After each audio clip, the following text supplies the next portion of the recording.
I've belonged to the Kona Library Book Club since I got here. And it meets Tuesday, and I'm just about a quarter of the way through the book. So I'm going to have a reading marathon this weekend, Oh my today and goodness. tomorrow. But it's a great little group. I really like it a lot. And we read things I would never read otherwise. So that's the best thing about a book club, is that it turns you on to books you haven't heard of. We did try a book club in Kona KBS. about We did. 6 or 7 We would years meet ago. at this coffee shop. It was great. We had a great time. Yeah, that was fun. KBS had a book club at one point, huh? Yes. And then COVID Oh, came. okay. Oh, It was COVID. before COVID, BC. Yeah. Okay. Actually, I think it was a lot before COVID, because I know I didn't come because I worked night shift in those days, and I was either like getting ready to go to work or sleeping, whatever. I never could join it. Okay, well, it's 10 o'clock, so I'm going to go ahead and start, and people can join in afterwards. I just want to say thank you for all joining in on the new, revised, brand new KBS book club. I'm going to go and just say that I like it to be like either Jewish authors or Jewish themed books. So I want to rotate between fiction and nonfiction, some a little light and some a little heavier. And then so we have a good mix of books. It's like funny, the other day we're reading this book now here all along, and there was a live panel the other day that I gave the link to Aviva and to Alan, and I listened in on it. And it was on Sarah Hurwitz was one of the guests on the panel, and she was talking about her new book, As a Jew, is what it is. I don't know if it's out yet or just coming out.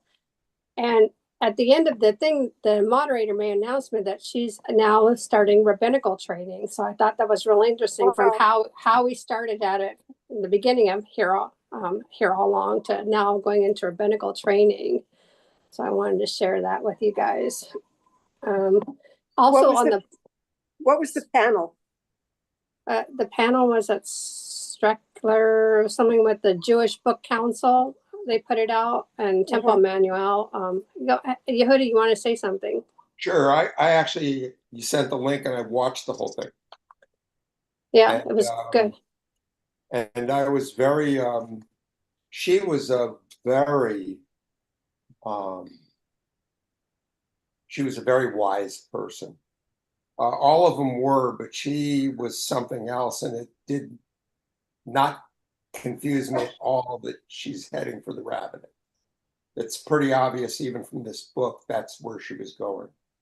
And her main point was at the very beginning, she said, and it's something she mentions in this book, she references it as Jewish literacy. But she says basically the main problem that's been happening all along with Judaism is people aren't studying. And so they don't know anything about being Jews. And even if they've got, some Yiddishkeit in their background or anything like that, that's not really what being Jewish is. That's a small part of a cultural part of it, but the study is the core of it.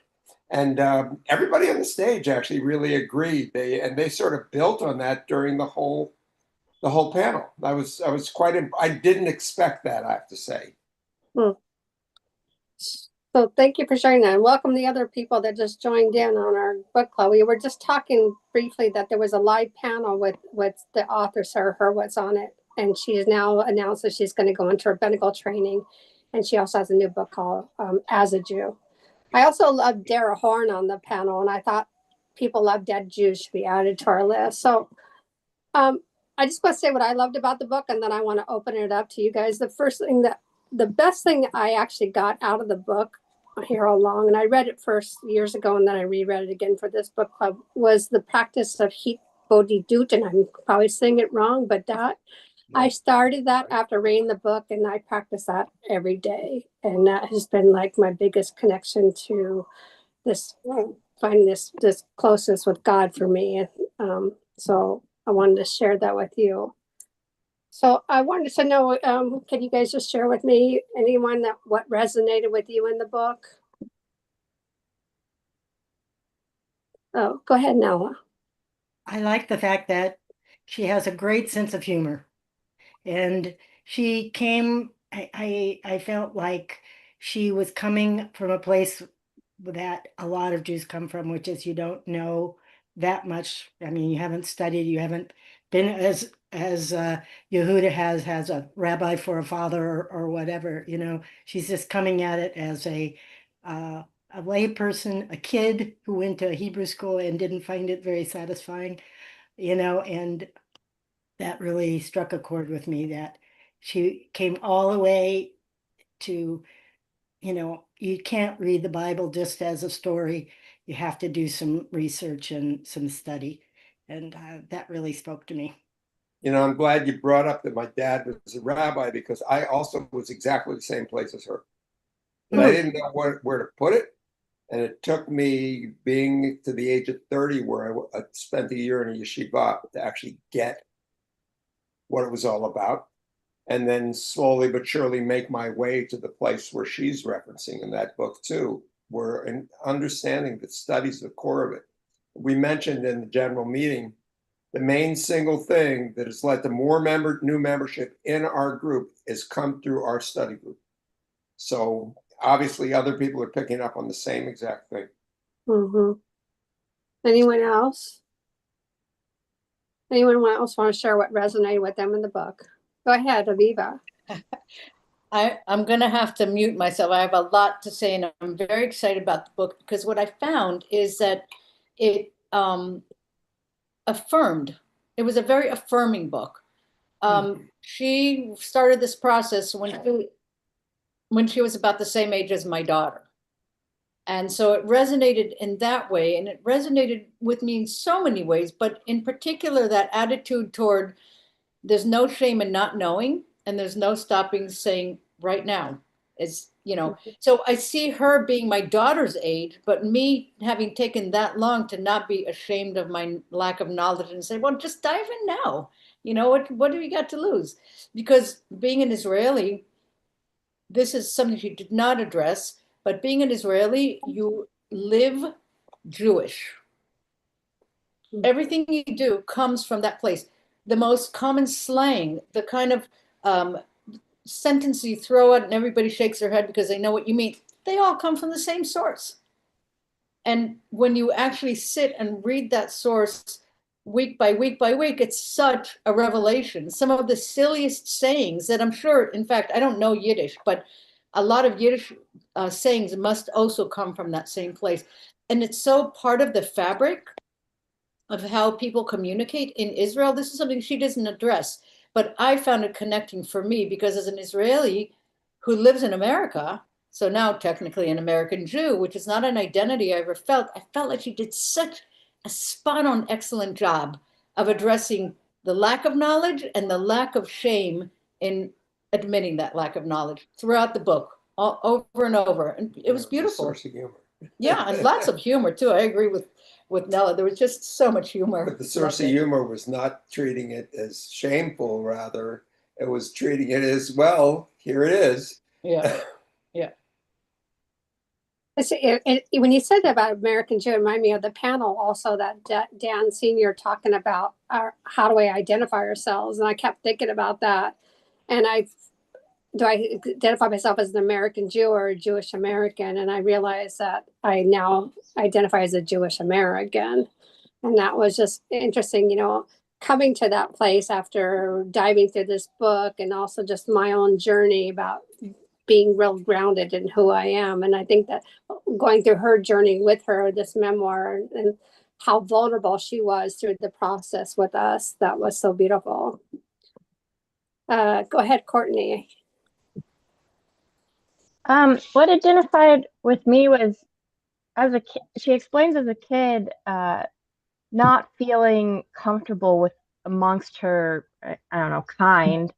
And then, you know, going through just the steps, like going to Hebrew school, but it wasn't until she defined being Jewish in her own means did things click for her. It's true. Anyone have anything else? Okay. Yeah, I did what she did. I went 4 days a week after school to Hebrew school, And it was really where I went, they didn't have the bat mitzvah. But it was really, I felt, so that the boys could know enough Hebrew to have a bar mitzvah. And that's really all they cared about. Can you read, can you look at the Hebrew script and make a sound out of it? They didn't care if you know what it meant. They didn't want to hear any kind of discussion about what it meant or how it related to me. They just wanted to know that I could voice the language. And it was very discouraging. Yeah, I understand that. Yehuda. It had me recall the same exact thing, except in our congregation, we also had a confirmation class. And after bar mitzvah, we spent 3 years studying Jewish ethics. And Jewish ethics were amazing conversations. I mean, the kids were really into it. And actually, I never forgot that. And when I became a teacher, I went into it all the time because the kids like to talk about that kind of stuff. Go ahead, Barry. Well, I think I got my core synagogue education from Hebrew school. And I also went 4 days a week after public school. And I enjoyed it for the most part, and I liked learning the language. And when we did start to talk about some philosophy, and one time it was Christmas time, we started to talk about Jesus, which was wonderful. I unfortunately got kicked out of the class because of some misbehavior on my part, and I missed the best part of the whole discussion. But it wasn't until I met several rabbis, two in particular, that I learned about what I thought was real Judaism. When I was in Thailand, I was a Peace Corps doctor, and the Air Force rabbi was a 24-year-old guy who was a graduate of Yale Law School and also was an Orthodox rabbi. And he came to Thailand, and he was the first guy that taught me that Shabbos was a day of joy. Until that time, my studies had only led me to believe that Shabbat was the day that you cannot do so many things. Mm-hmm. And there was nothing better to do on Shabbat, Mm-hmm. but except don't do all of these things that you ordinarily like to do. And that opened me up. And then the next rabbi or set of rabbis was Nathan Siegel and his brother Joseph, who enlarged upon that whole thing. And the part of my valuable education was going to Jewish summer camp, because I think that's like living in Israel, where you're surrounded by people who are Jewish, and everything you do is in relationship to Judaism, even it's going swimming or playing baseball. It was Jews playing baseball and Jews who were swimming. And it was normal to be so Jewishly concerned. I mean, my neighborhood was more or less Jewish, but summer camp was intense. Mm. And that is what brought me to my state of Judaism that I still appreciate and that I still And remember with the use. question about the diaspora with the Dalai Lama and Yeah, well, when a group of Jews, as I think you've heard about, went to visit the Dalai Lama to find out why Jews were so interested in Buddhism, and the Dalai Lama wanted to meet these Jews to see why so many Jews were interested in Buddhism. And when the Dalai Lama asked Reb Zalman what the secret to Jewish survival was in the diaspora, which is what the Dalai Lama was seeking to understand because he lives in the diaspora, Reb Zalman said Jewish summer camp. So that's why my style of Jewish practice is really based on summer camp and joy. Joy. I like that. You know, that's what I want to bring into our congregation, is working on boosting joy. How did this book affirm or challenge your understanding of Judaism? Well, I think we kind of talked about that a little bit. Does anyone else have anything else they want to add? Aviva. I think my most distinct memory of working through COVID was I probably shared it with some of you guys already, so forgive me, but I remember how many times I uttered under my breath, it's so much easier when you're Jewish.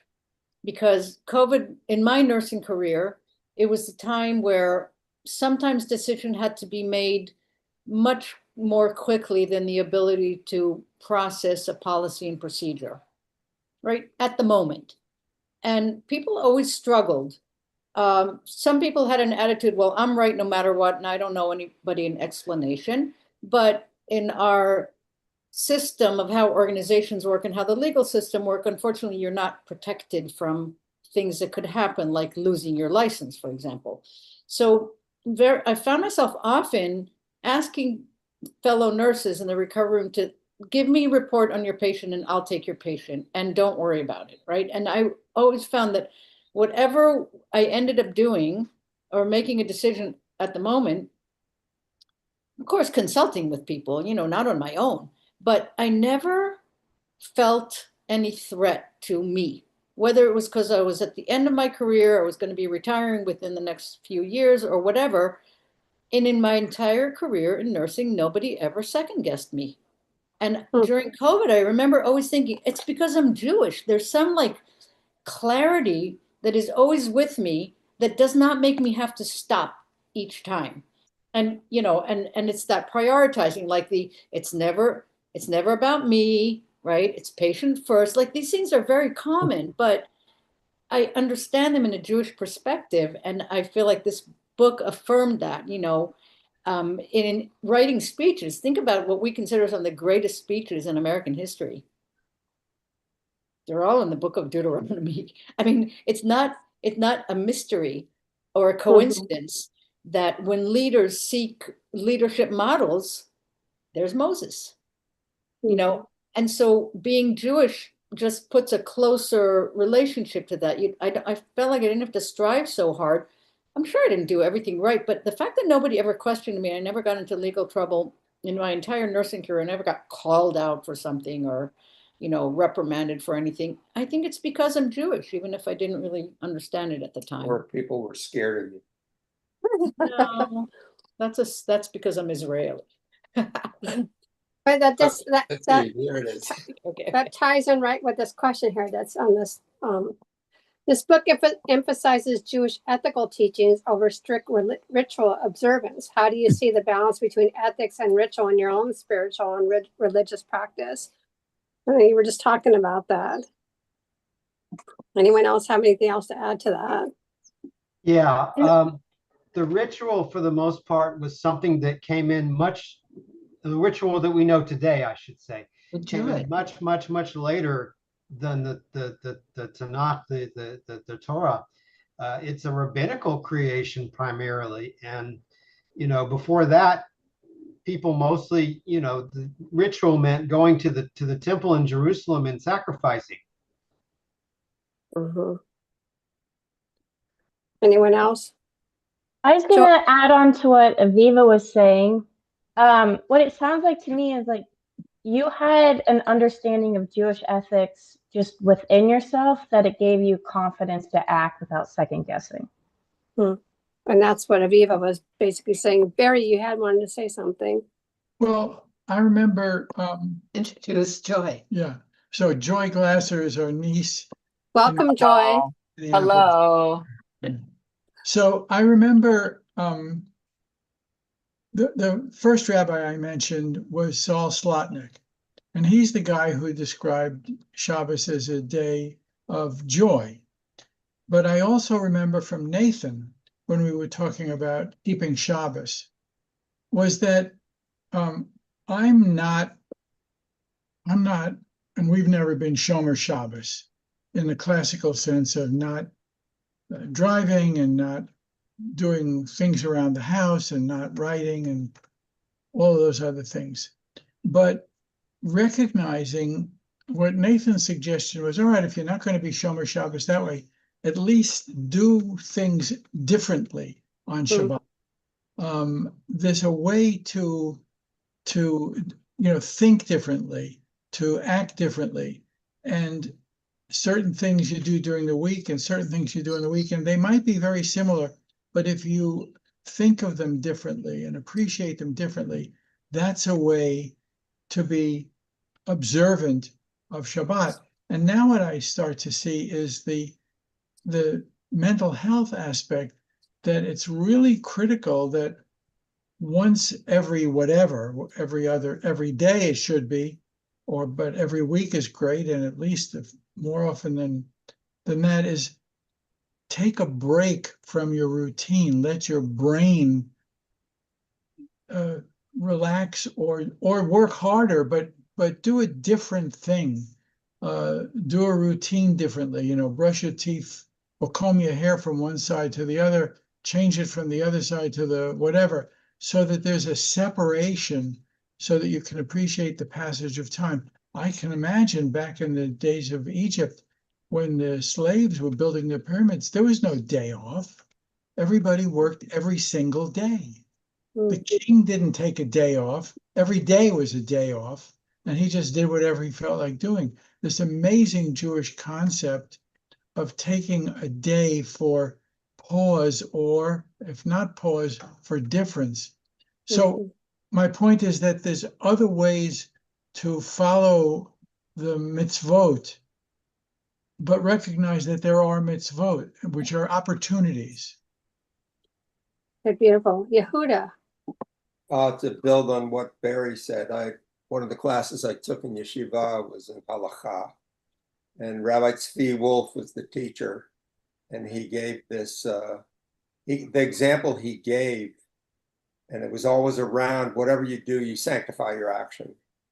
And he said, for example, if you absolutely need, if you're in a Shomer Shabbat's house, if you absolutely need to turn on the light, you don't go and turn on the light. You put a sock on your hand and you turn on the light, because you've sanctified your action by doing something completely different. That's interesting. I like that. Joy, welcome to our group. Did you have a chance to read the book? And if you had anything you wanted to add to our discussion? I have read parts, and I'm listening, and I'm right there with my uncle Barry Blum, and love what he said about Shabbat and thinking of it differently. If we do or be slightly different during that period of time, we can feel a shift. Our neshama can connect in a different way. Beautiful.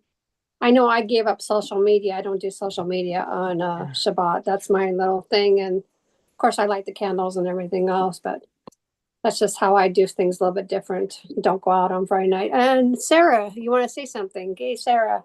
Yeah, I just finished this book this morning. I was resistant to it because I have so many things on my plate, but I couldn't get away with that. And I just, I had eye surgery, and I'm like, what am I going to do? I have to lay in bed looking at the ceiling. So I downloaded the book and got some ear pods, and that's pretty much what I did. I feel like I lived this book.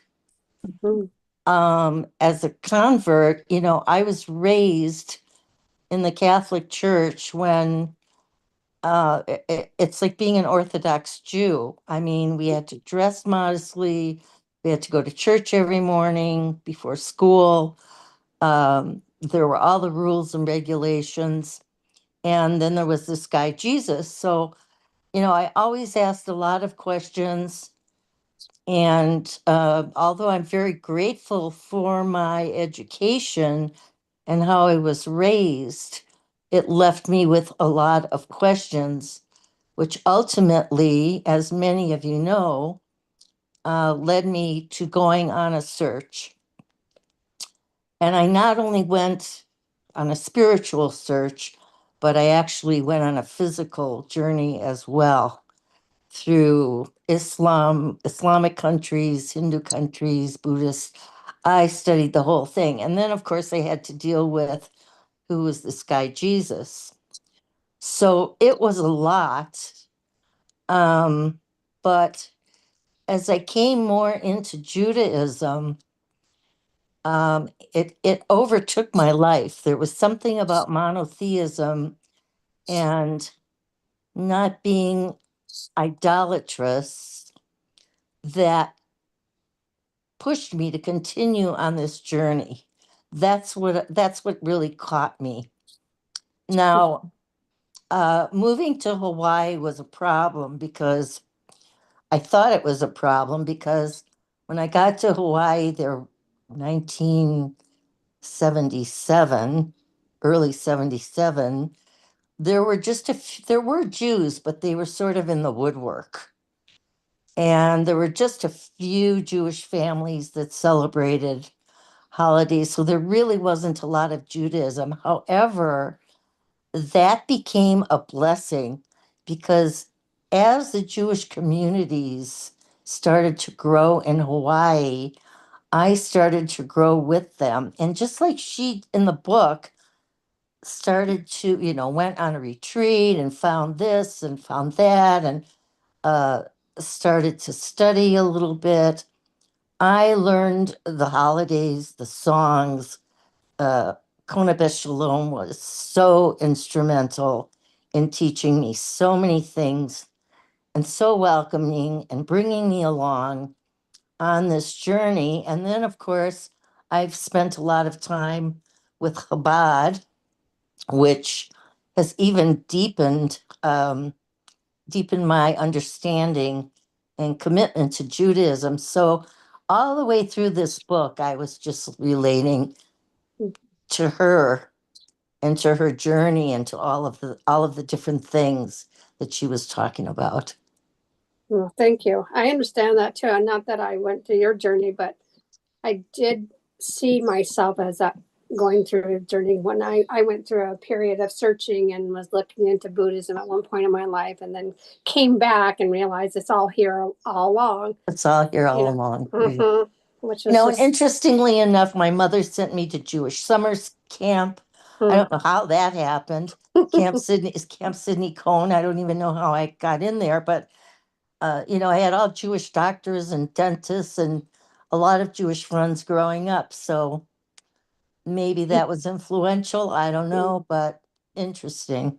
well, as Aviva put it, the book was affirming, and I that's what feel I like felt I too. feel like I was led. I feel like I was Mhm. definitely led by something outside of myself, and the belief in that something continued pushing me forward.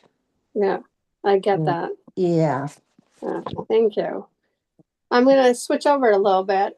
It said Sarah is candid about her complicated relationship with the idea of God.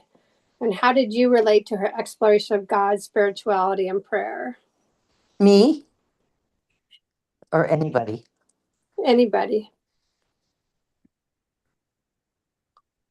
Okay, Barry. So there are a number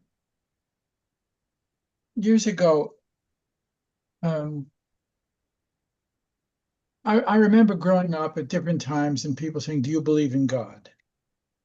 And I grew up as a scientist, and so believing in God was sort of like, I'm not sure what that is, but okay, whatever it is, it wasn't totally clear.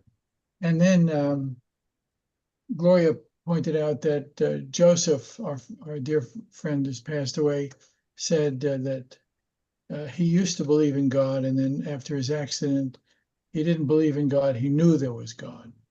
But there are several members of our congregation over the years that I've come to know and love who were avowed atheists.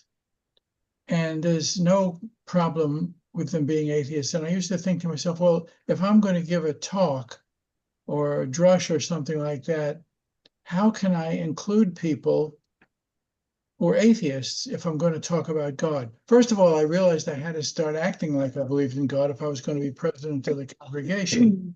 Marilyn, Marilyn almost caught me out. She really wanted me to say, do you actually believe in God? And it was tough for me at the time. Now it's easy for me to say yes, but in those years it was more of a challenge. I had to hem and haw a little bit. But Harry Hyken was an avowed atheist. And when he died, I went to his funeral. His wife brought his MG Roadster to the parking lot, to the funeral, actually. I don't know how many of you were there, because he'd been working on it for years. And Harry's ashes were scattered at sea. And my comment was, I was speaking to Harry in his departed sense. I said, Harry, now, regarding the question of, is there a God? Now you know. Whether there is or there isn't, if there's some way you want to tell us, that'd be great. I didn't hear any answer from him, but that was fine. And then I've had conversations with Yehuda, and Yehuda is probably one of the most brilliant as well as highly educated Jews in our congregation. And Yehuda often talks about being an atheist. I don't know if he really is or not, but he talks that way. And it works fine, because every single thing that I say or do as part of Jewish liturgy works, whether I have to believe that there's an actual physical God, maybe a guy sitting there in a big chair with a beard, or maybe just this spirit that encompasses everything. But I don't think it's mandatory, an act of faith, that anybody, to be a good, solid Jew, by being a good Jew, I mean by being a person who benefits from being a Jew spiritually, whether they say they believe in God or not. It's not critical to me. Right. And I see that with Judaism, that it's okay to be this questioning, like maybe in other churches or something, they would not, that you have to have that belief or that faith. And Judaism allows us wiggle room, I guess, let us puzzle about it and question it. Anyone else want to share their thoughts? Oh, I see a hand up on the Viva side. Well, No, it's Aviva speaking. oh, Go ahead. I'm sorry. Aviva. If Gloria, if you want to say something before, go ahead, relating to what Barry said. Are you sure? Oh, okay. Something I wrote down from the book. There were certain things that I held close, and this is a quote from Zalman Schachter Shlomi. And what he says is, the problem is that our ancient faiths have become over-verbalized and under-experienced. We talk too much and feel too little. Mm-hmm. And to me, that really speaks to what my needs are for attending services. I have to feel if I'm going to be drawn toward prayer. Intellectualizing doesn't work for me. So I learned that. Thank you. Aviva first and then Elaine. Okay, two things. First of all, so the whole chapter on death and mourning, I had a revelation. The reason I wanted to do the program, the Shlichei Tzibur program that I just did to, learn to become a lay leader, came at a particular time in my life. It happened right after my mother died. It was clear, it was clear to me that I have a year to whatever. It's nobody's business what my year is going to be like. I'm going to embrace whatever comes that year. And a lot of things came, and a lot of them were not great. But I realized that this program was speaking to me because there was a need in our community. There were a few needs, one which I refused to take on. Thank you, Heather. And one that I agreed to take on. And thank you, Barry. But the conversation I had with the program leader before signing up was exactly that. It's like, I don't think I can be an honest prayer leader. My status of belief in God is my own thing. It doesn't translate. I didn't see the words of the prayer as being something that is an expression for me. So where I've always put the issue of belief in God is, for now, until I find a better definition, it's a form of humility.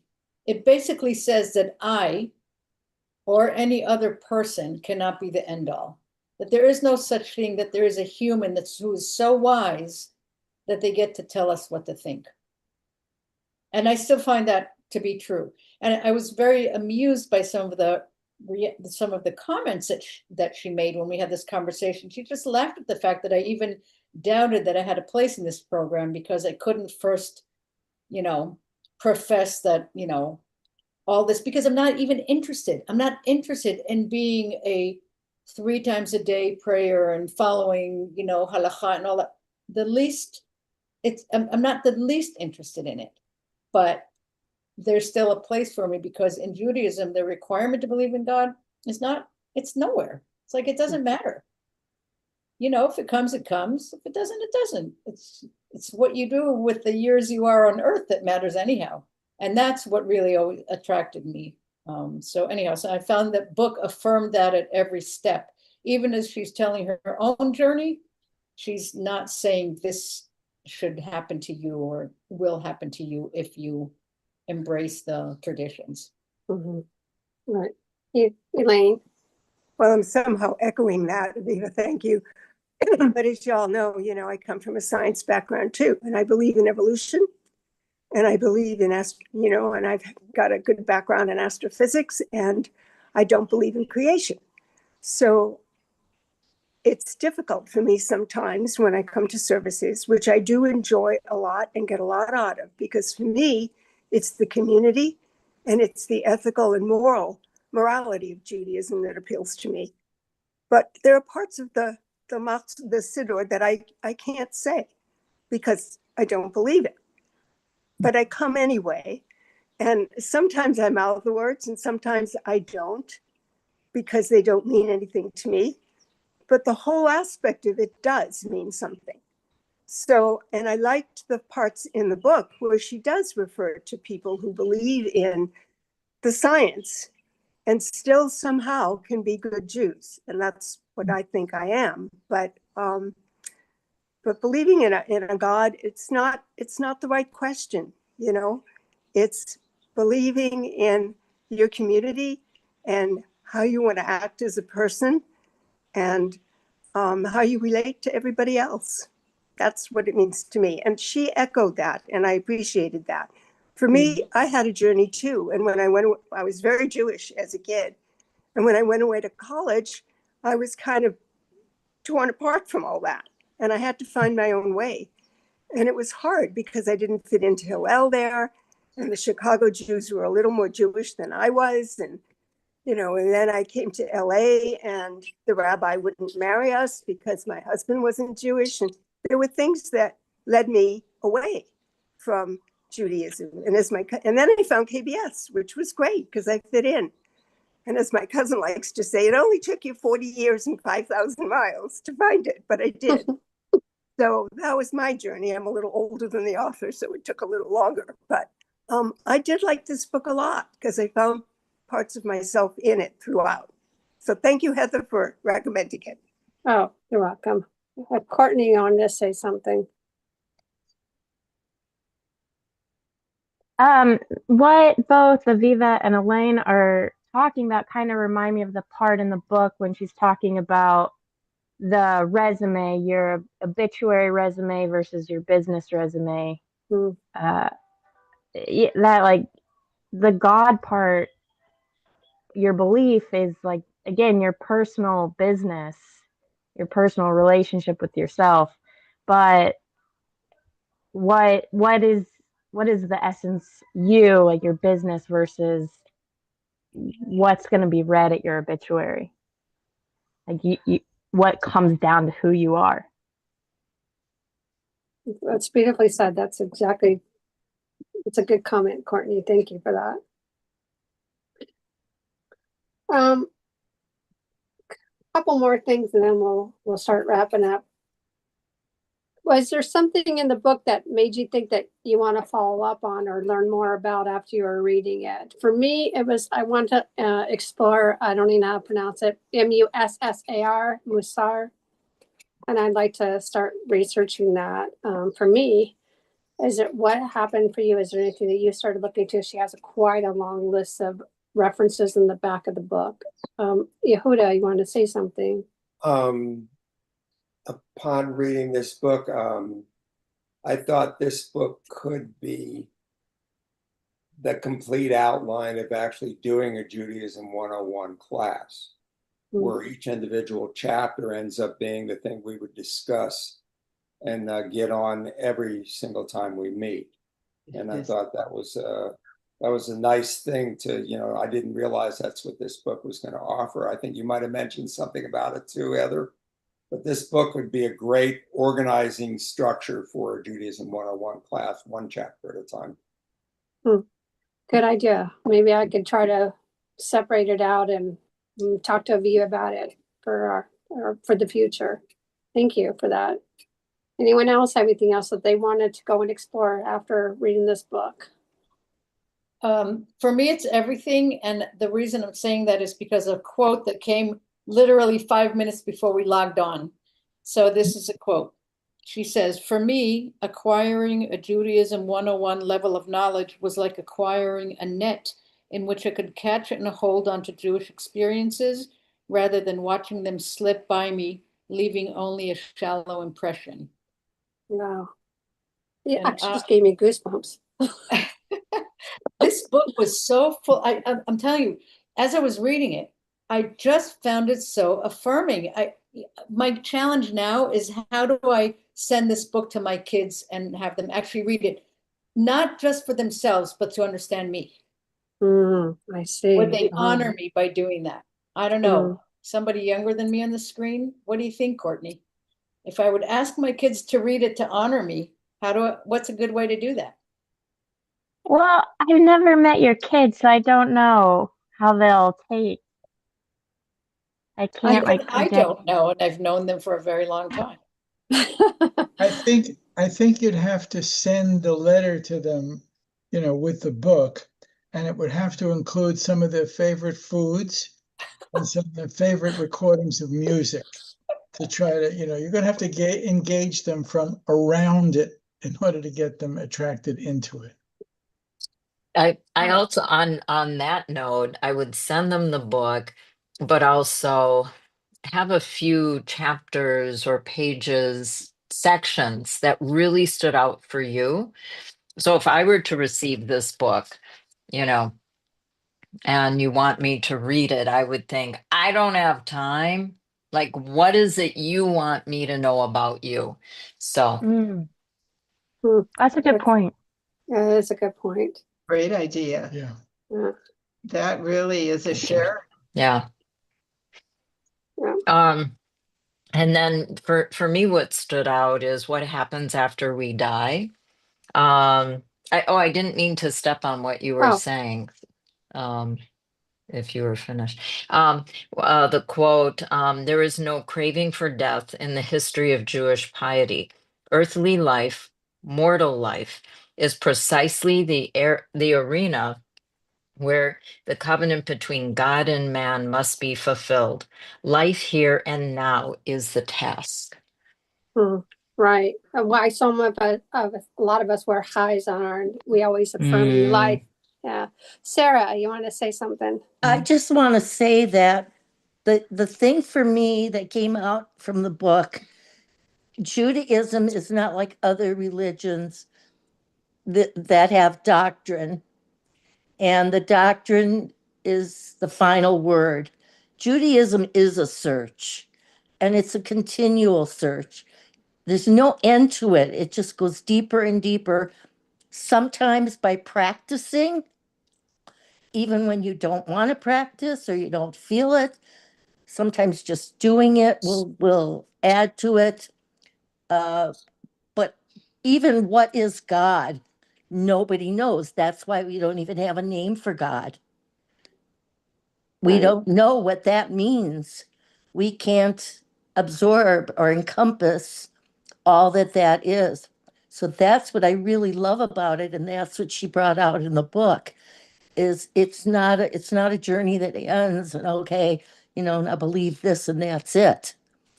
It's a continuous search, a continuous growing in body and bringing it onto the planet. So that's it. Perfect.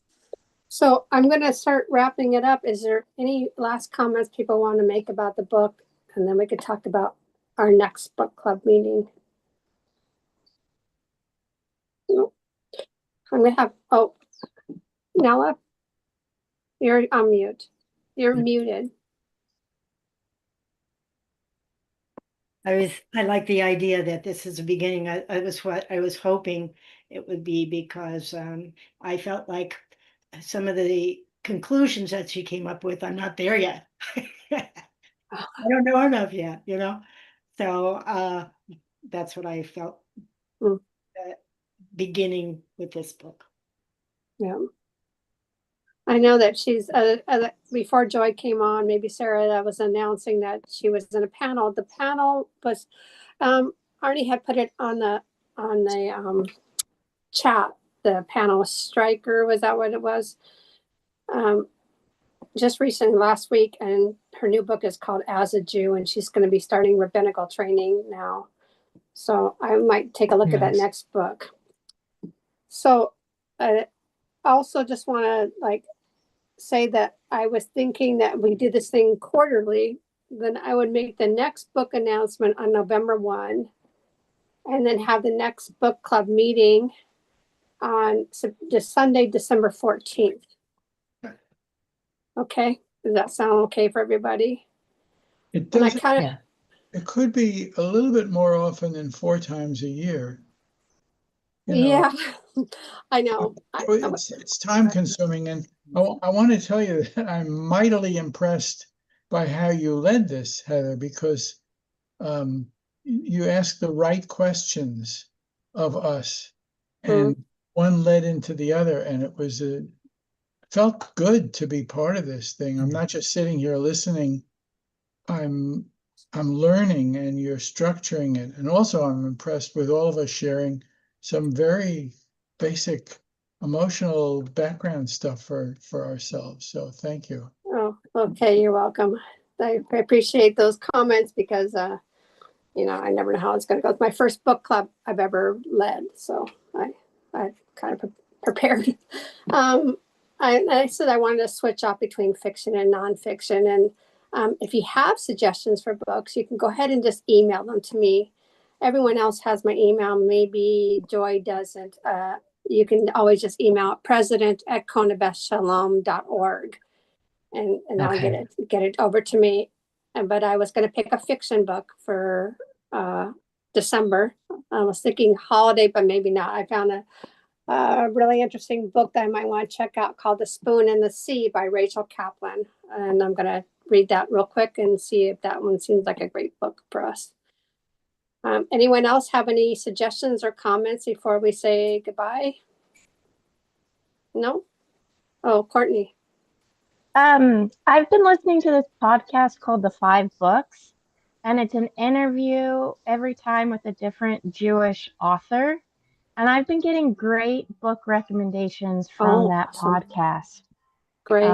So I kind of have too many books now that it's a little overwhelming to try to get through the list, but it's a great podcast where they talk about influential books that have been part of their life and then their latest book. That's how the structure of the interview goes. Okay, so it's called The 5 Books, right? Mm-hmm. I'll take a look. I'll take a look at that. And also, just because it is the first one that I've led, and I'm so happy that all you guys joined.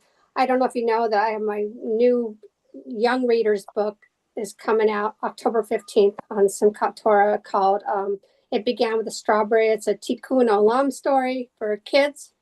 Gloria has already read it for me, but I would like to give one signed copy when it's out to one of you guys. So I'm going to put all your names in a hat and draw a name, and one of you guys will win a signed copy of my book. Okay. Great. Great. Okay. Cool. Thank Thank you. you. I enjoyed Okay. this. Thank Yeah. you so Okay. much, Heather. This is really Thank you. delightful. Mahalo. I found myself looking forward to it. Joy. Thank you Bye, guys very Sarah. much. Thank Okay. you.